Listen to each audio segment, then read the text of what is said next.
In the name of God who is most gracious and merciful, I am Zubair Khan and you are watching my vlog. Bleeding Pakistan is the topic of this program. Since centuries, there have been mutual disputes among human beings as well as among countries. Wisdom, vision and perception of the individuals as well as of the leaders of the countries involved in disputes have always paved the ways to settle these disputes. If we examine the history, then relatively dialogues compared to wars have always dominated to resolve the issues. Since its creation, Pakistan is confronted with various disputes with its neighbors, except with the China to the northeast. All other three countries like Iran to the west, Afghanistan to north and northwest, and India to the east and southeast. With these three countries, Pakistan intermittently, not very frequently, but with, you can say, intervals, experienced disturbed mutual relations. Indian enmity is well known. Iran, which never involved in active military operations, few weeks back entangled with Pakistan. Afghanistan, usually considered as a subsidiary state to Pakistan, is now challenging Pakistan in military field. Since many decades, Pakistan military is controlling Pakistan Defense and Foreign Affairs departments. Few days back, Pakistan Defense Forces attacked at different locations in shared borders areas with Afghanistan, which you are going to watch in the video. However, the biggest question is what next? Instead of resolving the issues through dialogue, will both countries resort to war with each other?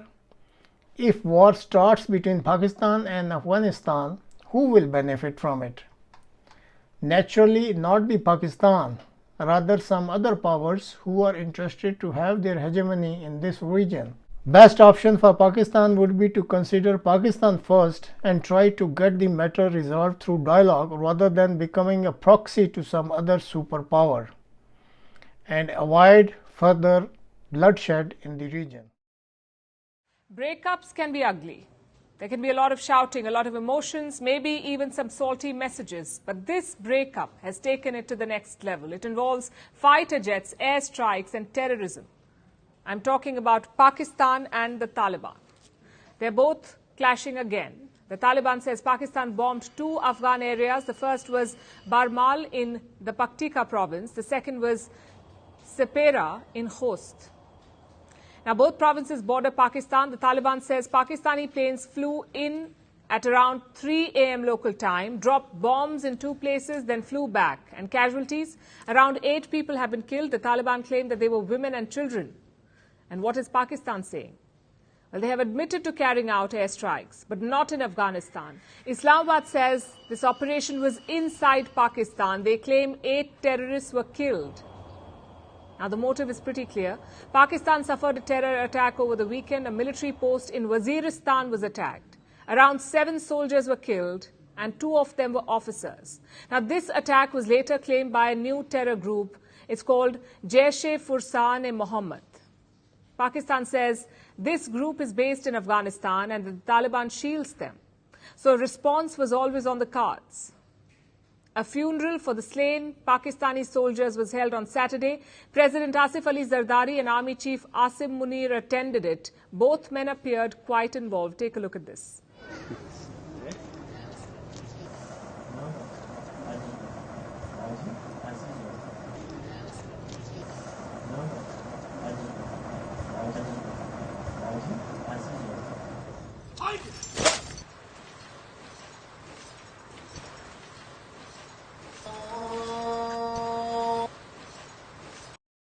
मैं आपसे ये वादा करता हूँ कि ये मेरे बेटों का खून रागा नहीं जाएगा और हम इस खून का खराज लेंगे, इनसे सबसे खराज लेंगे।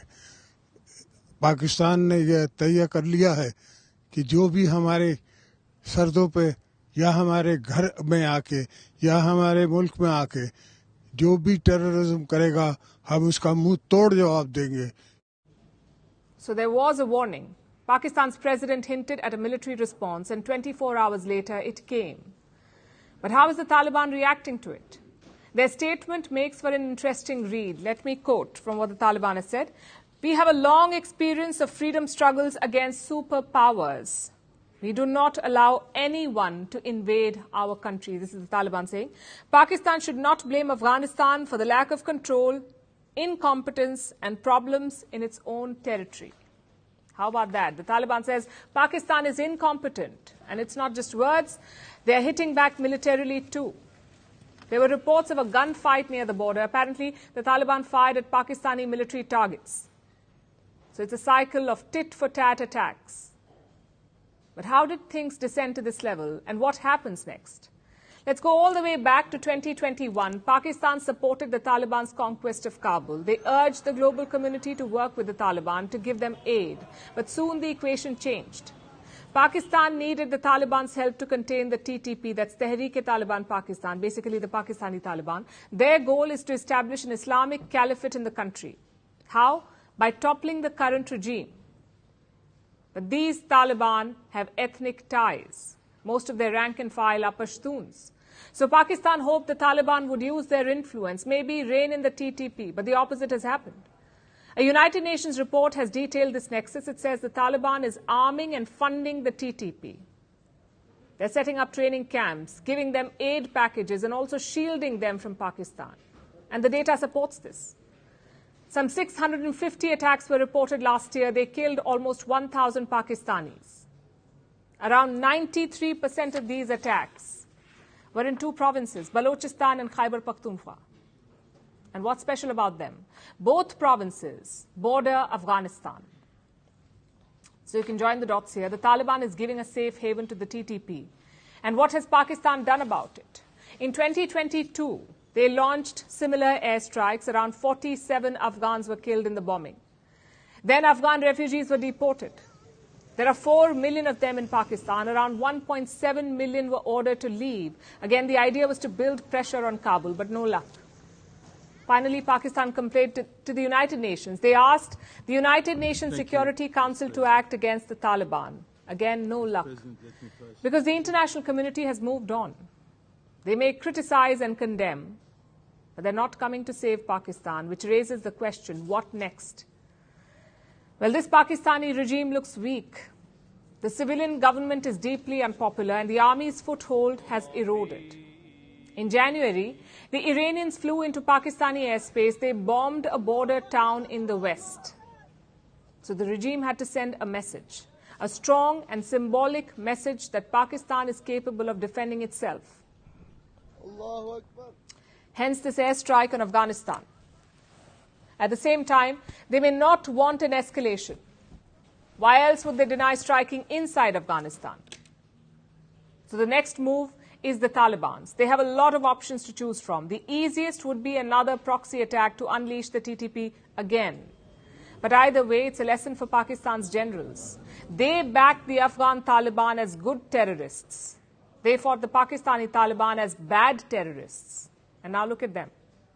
Both good and bad have joined hands. And together, they're bleeding Pakistan. I'm afraid Islamabad is alone in this battle, not because the world doesn't care about terrorism. We do. But because Pakistan is responsible for this mess. Their deep state funded and armed terror groups. There's no point complaining now.